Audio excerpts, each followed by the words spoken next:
وطن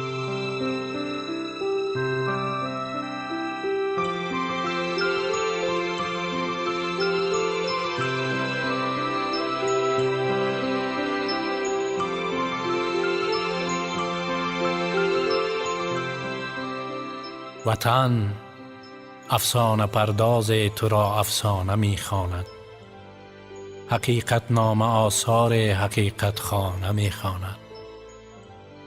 یکی در کوهسار شادمانت قصر می بیند، یکی کاشانه غم در بغل کاشانه می خواند. تو را در سرنوشت خویش می بالند و می نالند، یکی آباد می سازد یکی ویرانه می خواند. یکی را در غریبی یک کف خاکی تو جانداروست، یکی در دامنت هنگامه بیگانه می خواند. تو را مردی ره منزل به منزل می کند دنیا، هوس پیمانه یک گردشی پیمانه می خواند. حبیبی می سراید شاه بیت شاه راحت را، حبیس تنگ چشم حسرتی گرگانه می خواند.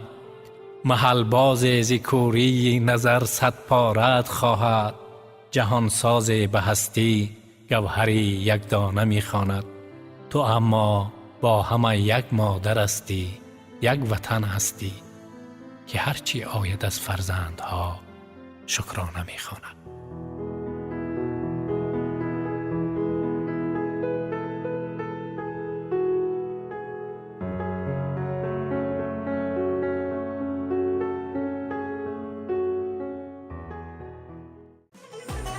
وطن افسانه پردازه تو را افسانه میخواند، حقیقت نامه آثار حقیقت خانه میخواند.